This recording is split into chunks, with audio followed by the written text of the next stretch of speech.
You're listening to Party Nerds Weekly.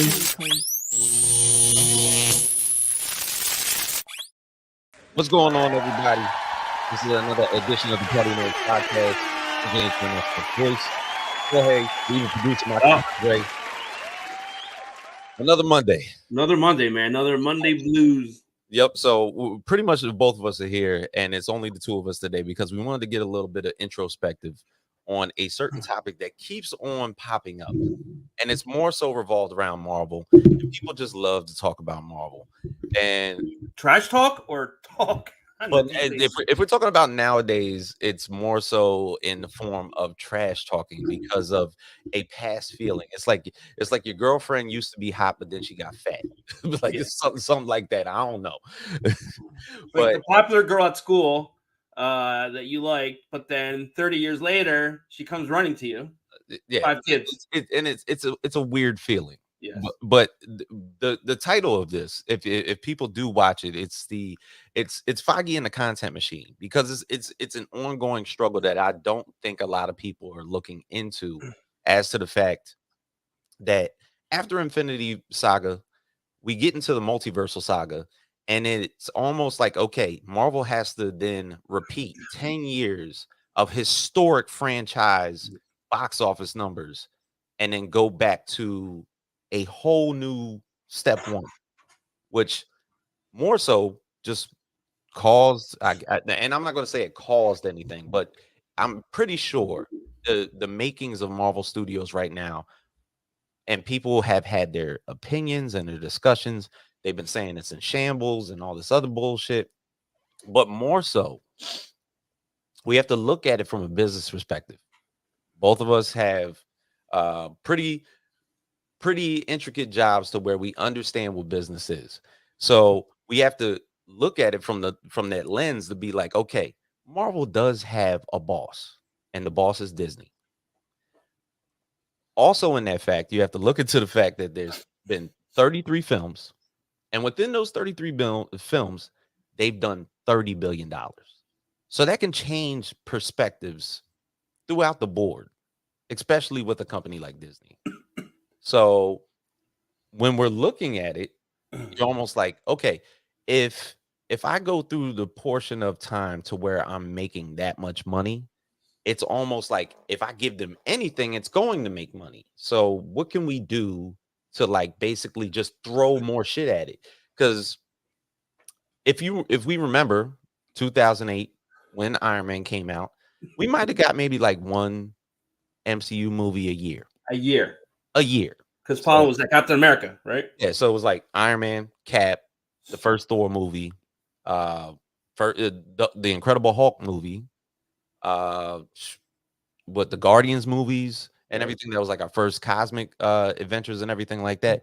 But when you figure 10 years of business makes up like that much dough, you're gonna look at it and be like, yo, if we throw anything at it, how much money can we make? So then we're like looking at, okay, in the introduction of maybe phase 4, phase 5, and phase 6, which is pretty much what we're going into now. 2021. What is so pivotal about 2021 is the introduction of all these Disney Plus shows. Disney goes into streaming basically right after the pandemic, and there's a lot of volume going into Disney Plus because of the pandemic. Everybody was home. So 2021 literally had 5 Disney Plus shows. So it was WandaVision, Falcon and the Winter Soldier, Loki, the What If series, first season, and Hawkeye. So those 5. So when we're like looking at it from the introspect, you're like, okay, they did that because of COVID. Everybody's home. We're not going to see a movie for the next 2 years. So, but also in that same breath, we're not going to see a movie or anything like that. But Black Widow, Shang-Chi, Eternals, and No Way Home all came out in 2021. So that's 9 projects. 9. So when we're looking at it from the emphasis of like Bob Iger's like going into tangents, talking about that Marvel Studios is taking their focus away from entertaining the people and putting these stories together, it's almost at face value because Bob Iger was there in the beginning. He was there in 2008. Yep. and he was there during the like first few phases of the MCU. Then there's a new CEO in town, Bob Chapek, who is running Disney, and he's the one that basically is like, you know what? If we're going to do this, we're going to go gung ho. Disney Plus shows. We're just going to make Marvel Studios like an assembly factory for fucking movies and shows, and you're going to get dilution. It's going to happen. The thing is, people are putting this like on Feige's shoulders to make it feel like it's him. But you got to look at it from the business perspective. They saw how much money that we were making, and it was like, no, we're going to make more money. Like if we put more shows out there, we're going to make more money. And even though phase 4, which is the start of the multiversal saga, made $5 billion, which is probably a reactionary feeling for what the Infinity Saga was. They were like, okay, this is a continuation. We're all going to the movies. We're going to see this shit. And literally out of nowhere, you're looking at the concept that basically, all these movies are just going to, we're going to repeat the same fashion. But the thing is, there's just way too many projects. It's just way too many. So you're giving me like introspective side stories going into a full feature movie. How much of that story is going to take place? There's going to be villains and storylines and characters that are literally going to be shown to the people in front of their face. And then obviously, because of writing issues, they're going to disappear. So they've had villains and people that have popped up and cameos that have not come to fruition. Like, take for instance, maybe the celestial time in Eternals. There's literally celestial laying in the middle of the earth. Put his hand up like this. Nobody's brought that shit up yet. I'm pretty sure it's coming, but nobody's brought that shit up yet. Yeah. At the end of Doctor Strange Multiverse of Madness, Charlize Theron comes out at the post-credit scene to become Cleo, who's going to be basically Dormammu's niece, who is like guiding him through the cosmos and everything, like basically ripping holes in reality in order for Doctor Strange to go through them. Doctor Strange having his third eye appear. We don't know where any of that shit's going. Like the death of Scarlet Witch that we saw at the end of Multiverse of Madness. We're not sure where that's going to go. So like there's definitely, there's definitely just like a bunch of shit that are inconclusive. And it's because there's so much. The one thing that we used to get and that I feel like might have disappeared, because MCU was the first thing that you see when you come to realize the post-credit scene, the importance of it.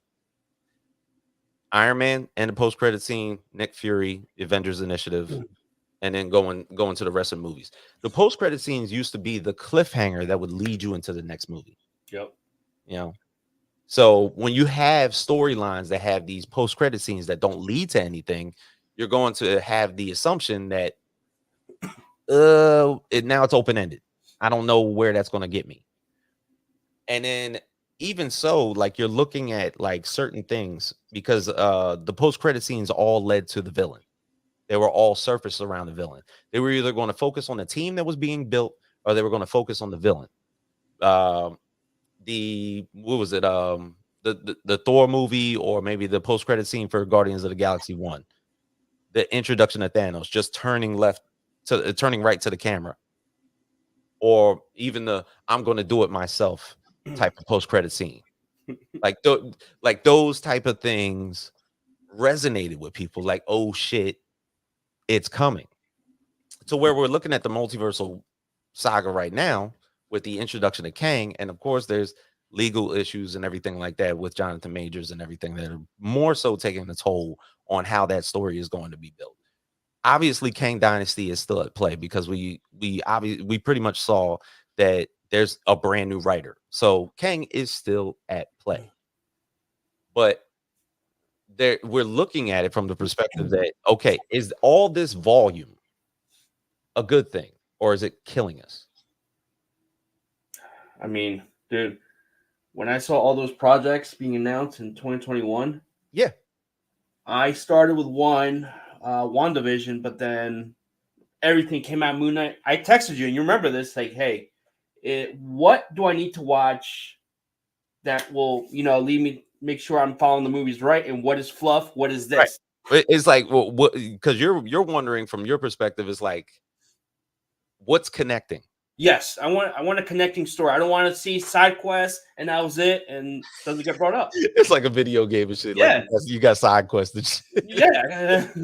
It was like, do I have to get the shield first? Do I have to Mhm. get all this armor before I go on this mission? No. Yep. No. And the thing is, like, people thought that take for instance, okay, we talked about WandaVision. Yeah.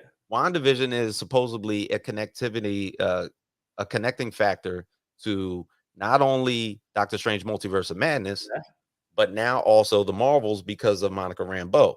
Yep. So like there's all these, like, now it's pretty like chopped up. It's not just like going into one movie, you have to go into two. Yeah. Mm-hmm.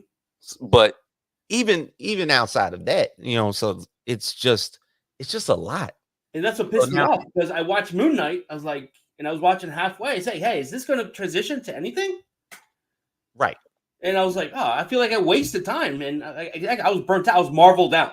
Right. At one point. Because you're looking for an origin of the character, and if it connects you to another character. Yes. And it doesn't. Nope. And that made me mad. All that time wasted. Right. And I can see everybody's point.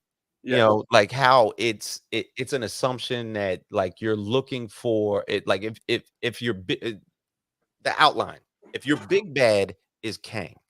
Yep.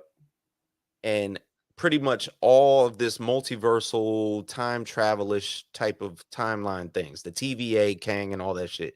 If all that shit pivots here, how do we get fucking 14 projects to connect here? And then the thing is, the teams, pretty much there is no team. Like the Avengers, there is no Avengers movies. That's the other thing. Like by the 5th movie in the MCU, we got our first Avengers movie. Yep. We had pretty much 1, 2, 3, 4 essential characters. Black Widow was like the person that appeared in all these movies. Yep. And then you mushed it together and you created that team, like Hawkeye. Some new characters in that. Right. You gave like the heavy characters their own movies. So you gave Hulk, Cap, Thor, Iron Man their own movies. You put Hawkeye and Scarlet and Black Widow as like the pivotal characters, and then all of a sudden when the Avengers movie came out, I was like, okay, this is the team. Wow. Done. But essentially, and then the thing is, after that movie, it was like, okay, we can just add more characters to the Avengers. So then you got Black Panther, you just pop him in, and then you give the Bucky storyline, and then you mash him in, you put Guardians in, and you mash that in. And it was like, oh shit, the Avengers are just like this fucking enormous ass squad. Yeah. And that's what you would generally see in the comics, to where like now that the Infinity Saga is done and you had that climactic end of that, basically that battle going into Thanos. How can you duplicate that? How? 10 years to build that shit. 10 years. 10 years to build that shit. Fuck yeah. Yeah. So then, like, you're looking at it now. Thor's, I guess, still at play. He's still doing movies. Chris Hemsworth, I'm not sure how long that's going to last. They're talking about still doing Thor 5. Fuck. Is Chris Hemsworth tired of the role already, or what? Like, I'm sure he has to be, man. Yeah. Like Tom Hiddlesworth for basically just ended his arc in Loki. Like that's done. Yeah. And that was a great completion. Yep. If he's out of existence, God bless him. 14 years. Robert Downey Jr. He just did Oppenheimer. He had gray hair and everything like that. Yep. You really want him back as Iron Man? No, that's already. Like, I think that was his masterpiece, Oppenheimer. Right. Yeah. Like he can't duplicate that. I don't know. I don't want you to throw as much money as you want to at him in order for him to come back. Why would you want that? Or come back as AI Iron Man? Remember? Yeah, exactly. Like he's gone. Yes. Chris Evans. Cap already transferred the power. There's a brand new Captain America. He's literally an old man sitting on the moon, or per they say. that he's just Yeah. watching from space. Let him be. There's a brand new Cap, but the thing is, they have to build that character up. So the first thing that they do with the new Cap is they give him a Disney Plus show. No, Right. wasn't it? It wasn't it.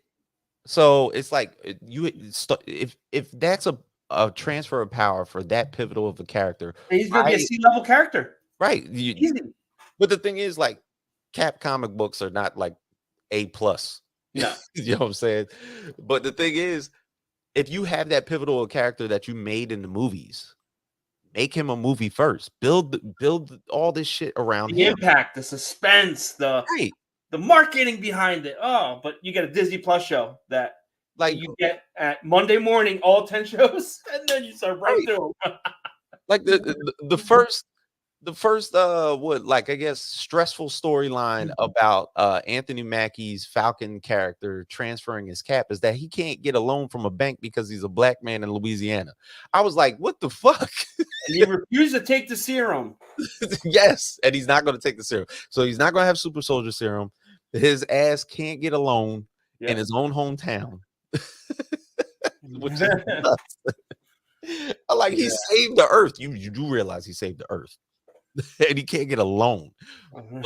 But ultimately, it's like, okay, this was supposed to be like these filler scenes to introduce US Agent, giving him that story. It was more so about US Agent. Like, you're giving him this storyline to where he's going to come to the realization that he is not the new Captain America, that he's more so of an evil character, and he's going to get utilized by the government, and he's going to be in this brand new Thunderbolts movie. It's like he's the construction of his own team. That's right. So you're giving US Agent more of a pivotal storyline than the person that's named on the title of the show.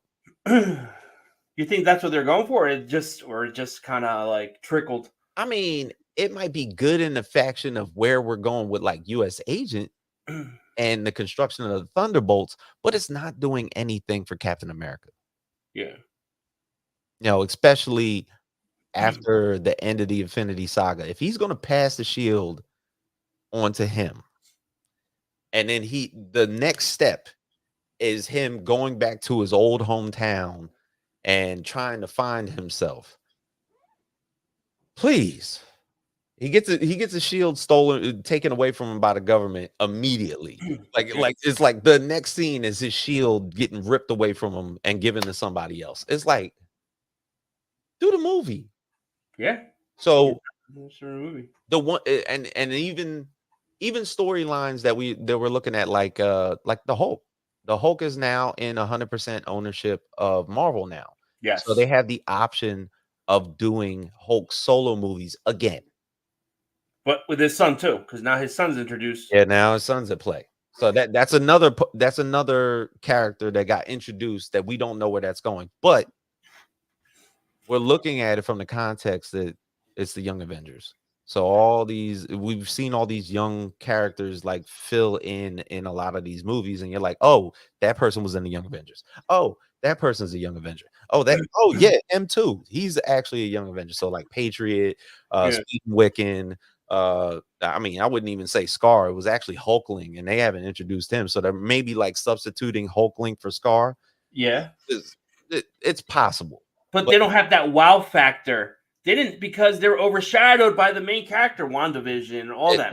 Right. And the thing is, they played these supplemental roles in doing so. So like the content is nuts. It's almost immediately hard to follow. Mm-hmm. And it's almost like this pullback situation. If you had in 2021 9 projects, yep, Disney Plus shows and feature movies. 2022 7 projects. You had Moon Knight, Miss Marvel, I Am Groot, She-Hulk, Multiverse of Madness, Thor: Love and Thunder, and Wakanda Forever. You had 7 projects in 2022. And the Guardians of the Galaxy Christmas special?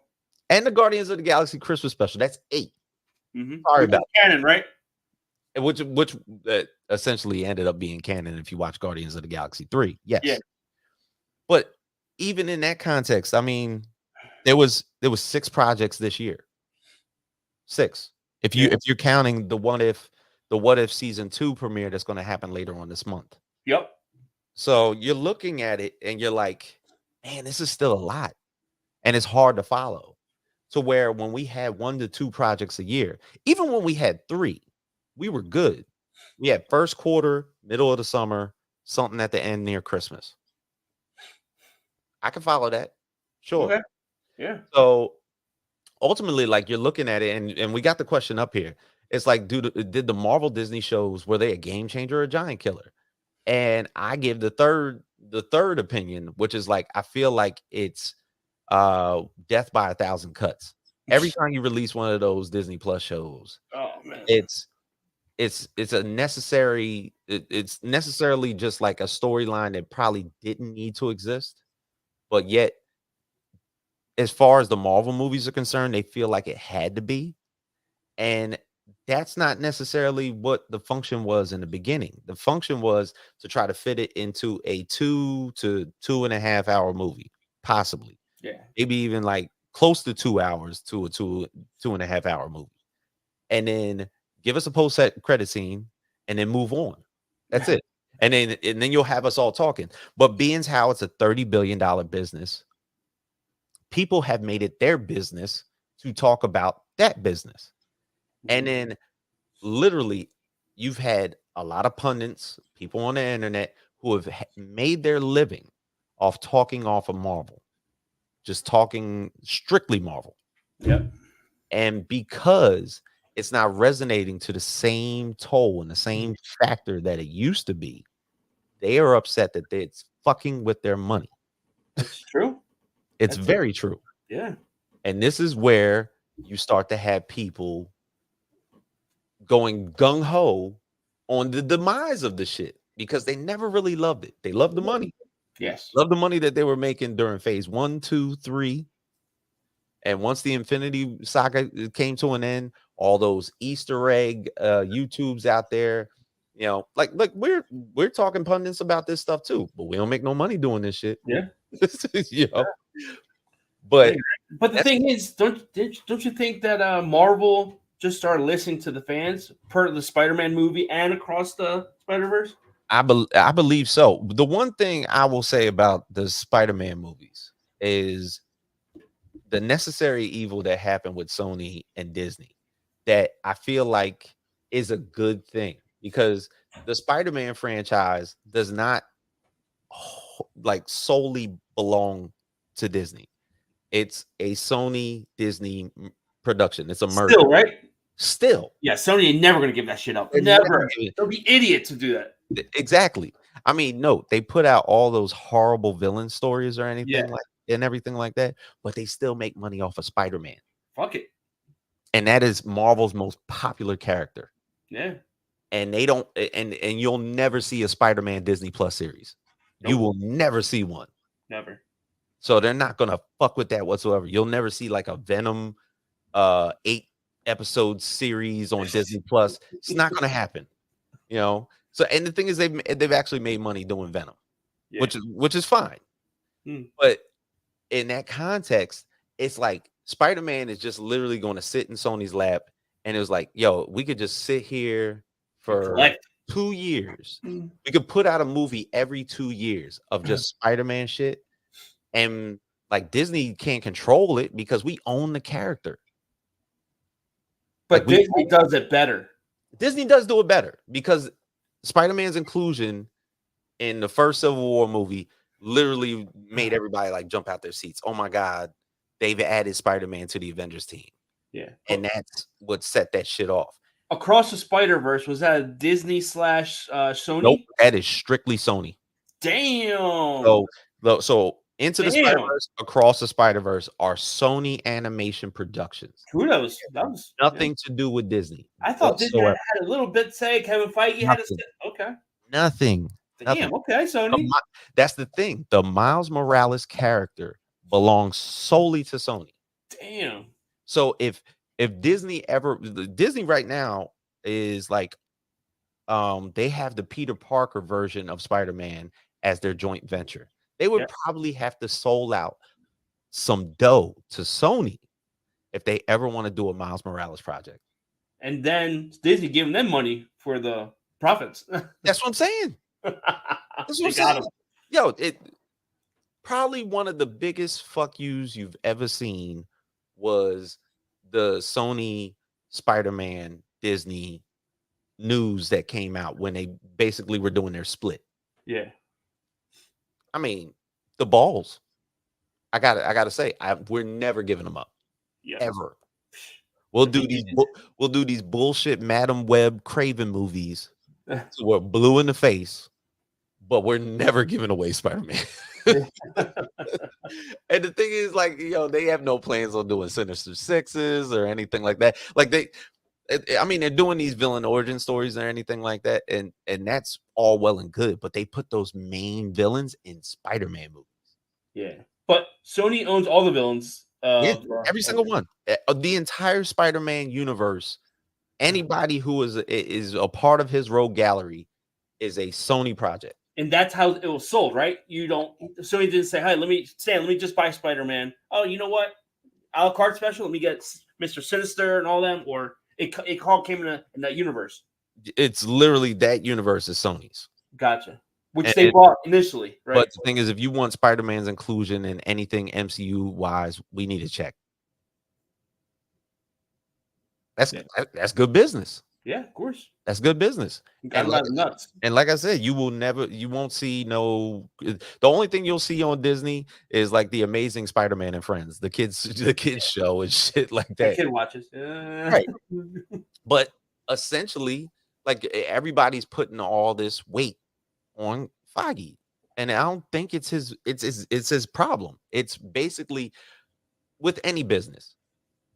You make a ton of money. And then we're like, yo, how often and how more repetitive can you duplicate that? Yeah. So, and that's with anything. And the thing is, essentially, it might end up cheapening the product. Oversaturation, yeah. It's oversaturation. And then you're sitting there with your executives sitting at this board table, and they're like, yo, what can we do to make more money this year for the fiscal year? I got an idea. Let's fucking just load up on Disney Plus shows with Marvel. So somebody like you imagine if you're sitting there after the Infinity Saga and your executives at Disney, and in the next board meeting that you have to go to, where they're talking about, okay, Infinity Saga's done. What do we do to make more money? Well, 9 fucking projects. Like, nobody saw that at the table and was like, yo, that might be that's crazy. We With can't all do that money they had, they could have hired data scientists to figure this shit out, saying like, people will be still good getting over Infinity Saga. Give us at least 2 years, right? Exactly. Like, you could. I mean, I'm pretty sure there was probably a good outline as to what they wanted to do. Mm-hmm. But when you're looking at the long run, it's like 9 projects is nuts. I mean, it seemed exciting when they was introduced. Yes, it did. Because they do it all the time. Hall 8, San Diego Comic-Con. They start telling you all these products. Feige's sitting there. And all celebrities are sitting there. So. It looks, the aesthetics are amazing. Yep. But from a business standpoint, you're like, this is a lot. Yeah. You can't make 9 projects great. Yeah. Like, some of this is going to fail. And then the customer point of view is when they start watching first 2 and then the next one comes, you get burnt out. Yeah, of course. With anything. Yeah. With anything. Like, bro, if the Transformers universe started to do miniature, not only the movies, but TV shows. There was an Optimus Prime Disney Plus series. There was a Riptides Disney Plus series. There was a Hot Rod series. There was a Megatron Origin series. It was like, yo, I'm Transformers the fuck out. Yeah, exactly. Like, y'all got to chill. Like, this is not good for me. Mm-hmm. And necessarily, that's probably how everybody's opinion turns out to be. And then they feel like the politics are at play. They feel like some of the things Iger was saying that necessarily our job is to entertain, and we should stick to that format rather than giving everybody a message. Good. Which he might have a point. He might have a point with that, because you can insert messages subliminally here and there, with certain things. If you want to touch on a certain a point, even if it's attached to the source material, totally fine. Yeah. But there is an entertainment factor to that. People don't watch King Kong versus Godzilla for the dialogue. No, for the fucking mollywops. It's literally what you watch it for. Yeah. You watch it for King Kong beating the dog shit out of a gigantic dinosaur that can breathe atomic breath. Yep. That's it. That's literally the storyline. It shouldn't go any further than that. But with Marvel's different because we grew up reading the comic books and we saw it come to fruition on the screen. Really 10 goddamn years. But what the crazy thing is about that shit is that they've tried so hard, and I've always had a struggle with it. They've tried so hard to divulge away from the source material because they didn't want to be predictable. It can't be though. But if you look at like shows like Invincible, which are literally following the comic book almost to the T, there might be like a few things here and there that are like not the same as the comic, but you're like looking at it, but like, yo, this is literally, if you read the comic, it's like this is exactly how the comic went. It's the full time and sequence. It all fucking fits. So if you did and I know like a lot of people on the internet will always say, yo, why don't they do House of M? Yo, why don't they do like Secret Wars exactly how Secret Wars was done? Why didn't they do Infinity Gauntlet how that was done? Like if they did it exactly like that, and I know that Marvel couldn't do it back then because like they did not have all the characters or the technology. They didn't have the technology, nor did they have the rights to all the characters that were in Infinity Gauntlet and within Infinity War. Like Adam Warlock wasn't even at play. Silver Surfer is still not at play. Like those things are totally out of bounds. The X-Men are not there.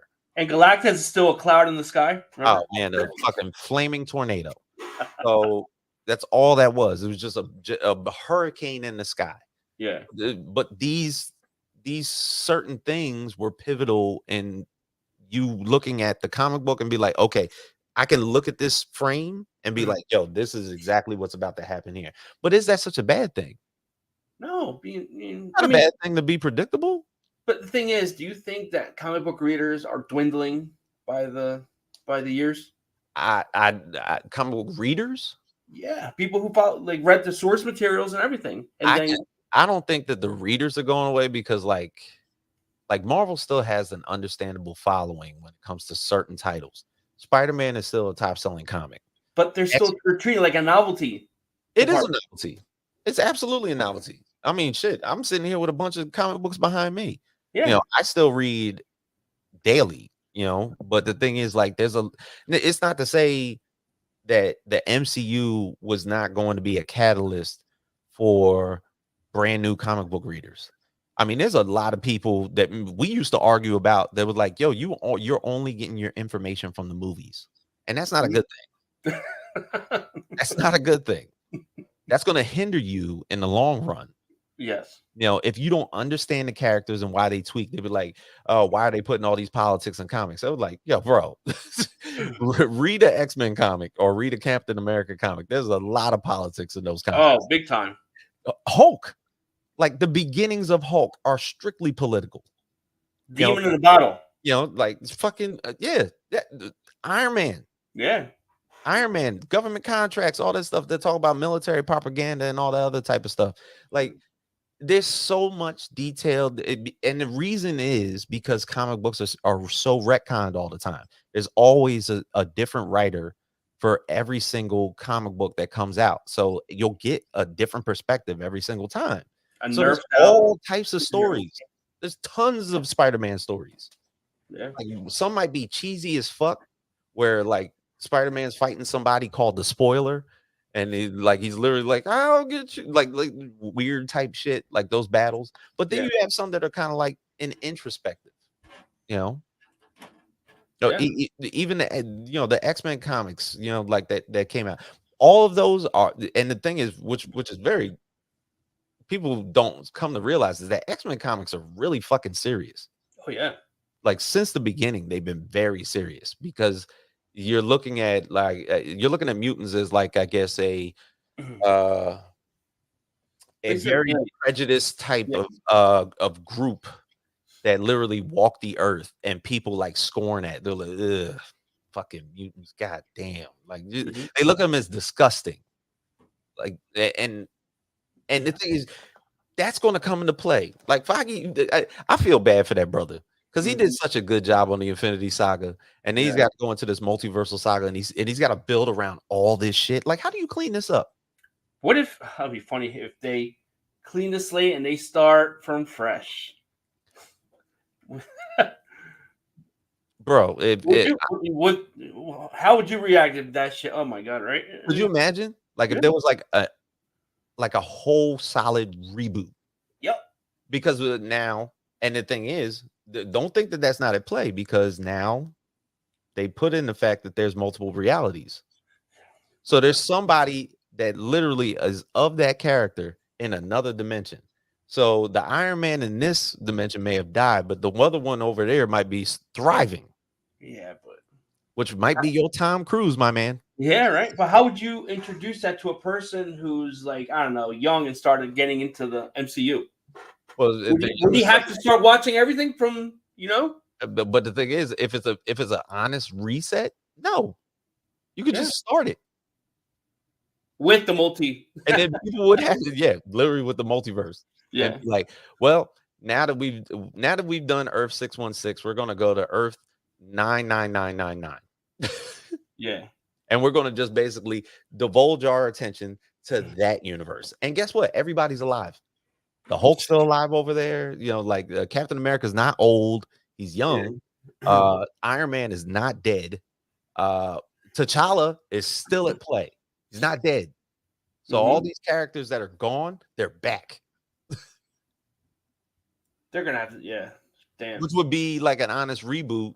But the thing is, even just basically recasting characters, as much as people would want that, it's going to piss a lot of people off. Oh yeah.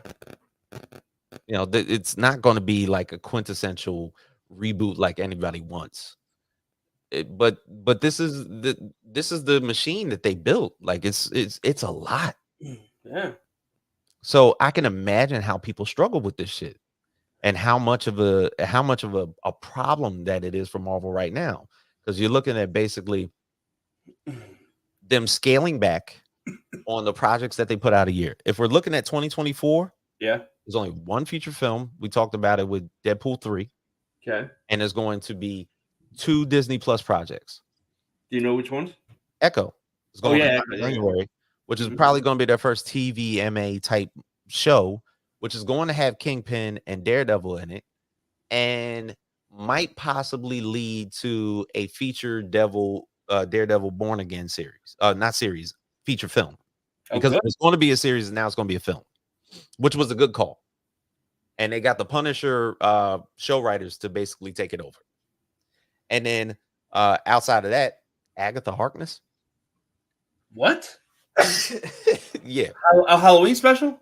Which is what I'm thinking. Oh, you know what? And I totally forgot. In 2022, there was the one shot for Werewolf at Night. So that's and that was actually pretty good. Why don't they do more one shots? I would love if they did one shots. If Disney Plus was a place for one shots, if I only got 1 hour and you give me a solid origin on a good character and you make it suspenseful and then you just do away with it, cool.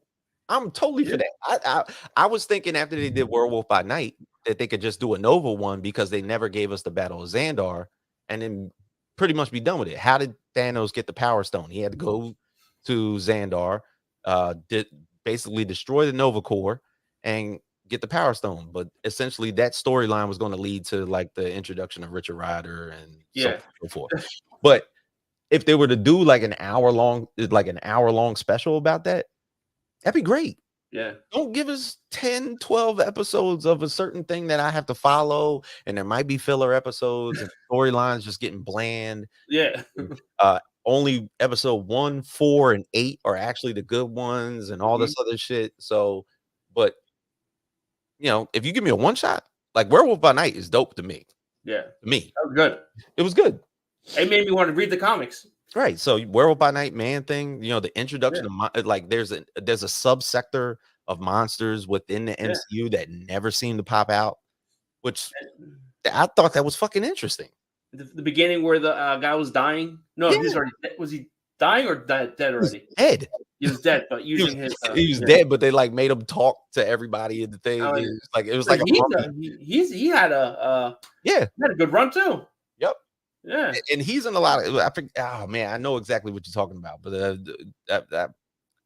I know what you're talking about. But the thing is, with monsters being introduced into the MCU, it was like, okay, now Blade has his own universe and how we can construct that and everything like that. And that's, I mean, Blade is like 2025, 2026 now because of the writer's strike. It got pushed back that far. Yeah. So we're a ways away. X-Men, we're a ways away. But the thing is, if we're going to do this honest reset and we're going to basically like push back a lot of things and there's not going to be a lot of projects that are going to be put out, just do everything correctly. Space everything out. Give everybody time to do their thoughts. There's nothing wrong with doing reshoots. Everybody says it was like, oh my God, they're doing so many reshoots. If shit's fucked up, change it. That's true. You know? I mean, I think I remember the first Aquaman. If we're talking about DC, Aquaman went through like fucking tons of reshoots. That shit made $1 billion. Yeah. Make it right. Yeah. People think reshoot means it's bad. It's doomed. Right. It's doomed. Oh, it's fucking, it sucks. The fucking test screening was awful. People walked out of the theater, all this type of shit. Then go back and just redo the shit. Like if you gotta rewrite something, like like now you have like somebody like Feige that people are just like leaning in and just like taking all this brunt of punishment word for word and everything like that. If once Feige leaves, who you going to get to control everything? Shit. Big task. Yeah, a real big task. And the thing is, like, why would you release him before he does his first X-Men movie? Like, X-Men is pretty much his baby because he was like a part of the first X-Men series that were there for 20th Century Fox. He was teaching the celebrities about the comics, right? He was a production assistant. Bryan Singer didn't want any comics on set, and Feige would be the one sneaking them in. Be like, yo, nah, you got to do the character like this and shit. And I was like, that's perfect. Because he's a fan. He's a fan.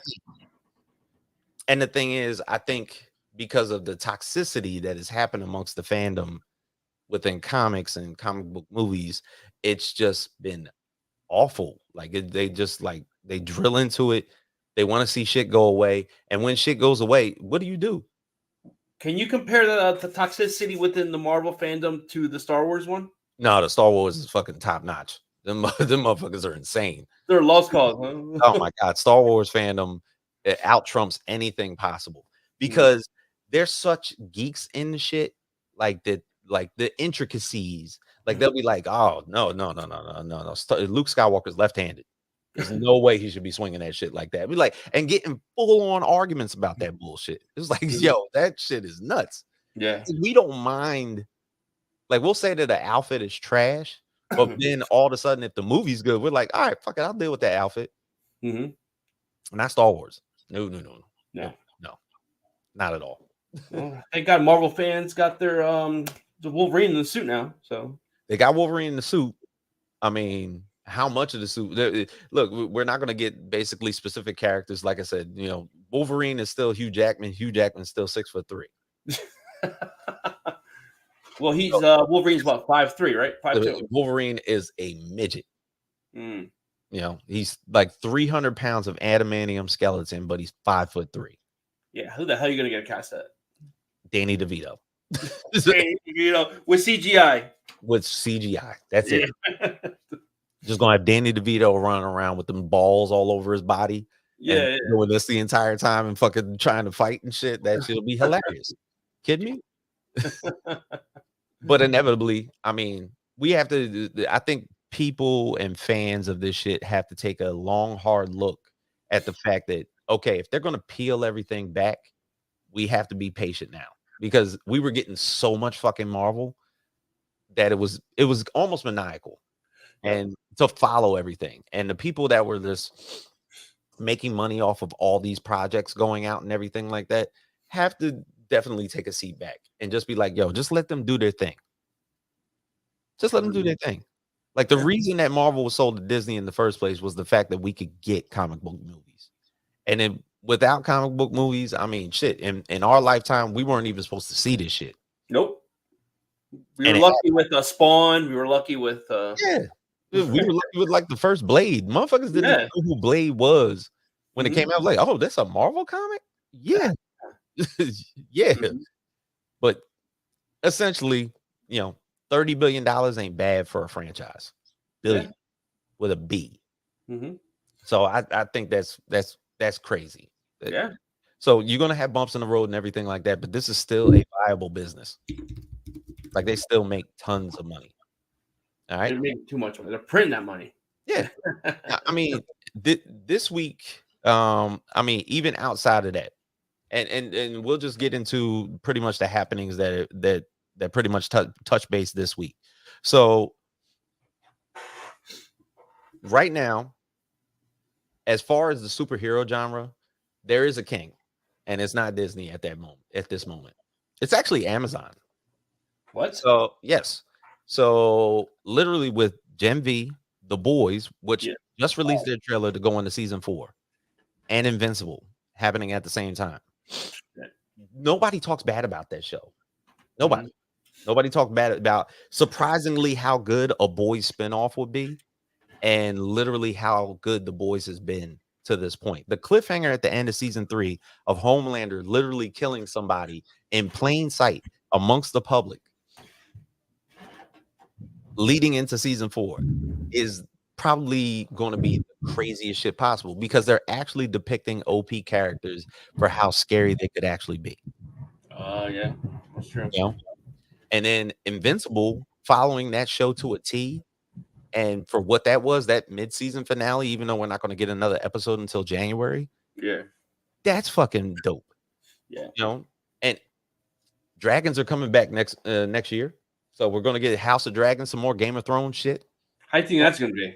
I think that's going to be masterful.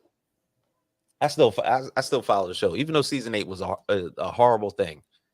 House of Abomination. It was an abomination. Like, how do you do that? How?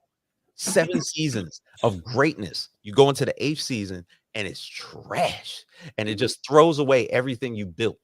Yeah. But House of Dragon has been good. Yeah. House of the Dragon has been great. They redeemed it.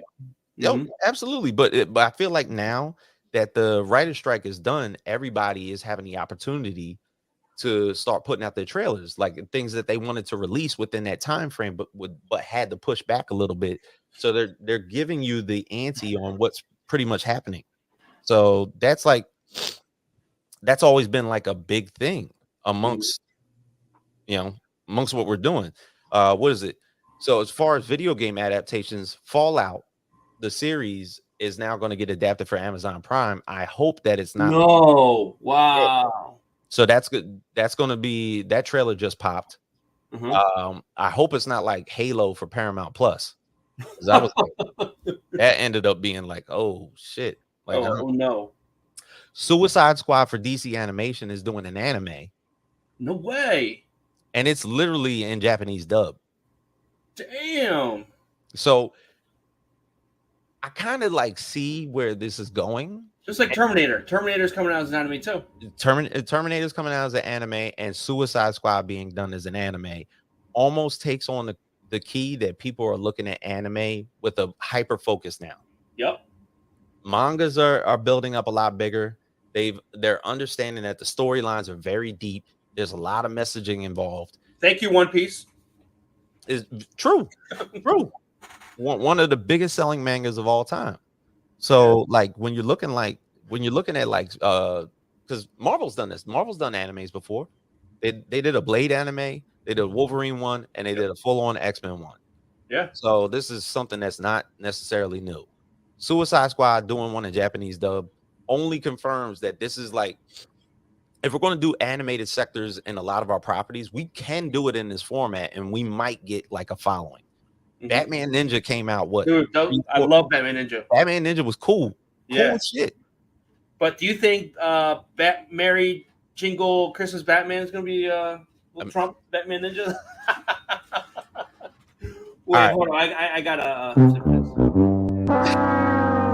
So tell me about this. I saw the preview. I was like, let me ask James about this to see if this is going to be canon and added to the. All right, for one, I realize that people come to the realization that anything you do Batman wise will make some money. This is for the kids. It might bode well for them. Do not throw this on us. Just don't. Yeah. It shouldn't be a thing. But also, in that same effect, you know what's funny about this whole thing? All right, so a Batman series being done on Amazon Prime. Yeah. WB started selling off a lot of their properties to be streamed on other platforms for dough because they were losing money. Yeah. So it only goes to like, I think Doom is on HBO Max, but you can also watch it on Netflix. Mm-hmm. And they started selling a lot of their properties to be streamed on other platforms. Mm-hmm. So now when you're looking at DC properties now being shown on like platforms like Amazon Prime, you're like, what the fuck is going on with WB and DC? Like, essentially, in the long run, could this end up posing like a bigger concern as to going forth? They're going to have their money right? Is DC going to be like, yo, in order for us to salvage dough, we got to sell DC? Meanwhile, Amazon's creeping. Oh man, don't if you give Amazon Prime, who is taking franchises like The Boys and Invincible, DC, like you thought it was dark before. You're going to give Jeff Bezos DC properties? Right? And they got Thursday Night Football. He literally looks like Lex Luthor. That's going to be crazy. Yeah. I'm excited to see what Amazon's going to cook up, man, because shit. Don't be shocked. Yeah. It could happen. Yeah. But their content's been spot on. Their content has been absolutely spot on. It's been a joy to watch. Yep. They've actually did their thing. Yeah. Yeah. But hey, we'll see where that goes. But for myself, James Grandmaster Facts voice, Jorge, our evil producer, thank you guys for joining us. And stay tuned every week. Every Monday. You can check us out on YouTube, Twitch, Facebook. We are always live here for you. Check us out on IG and, of course, our Facebook, which are our social media platforms. And feel free. We're always here. So let us know what you think in the comments about basically what Marvel has been doing and how they could siphon the bleeding in putting this content going forward. That's right. But for both of us here at Party Nerds Podcast, we are out.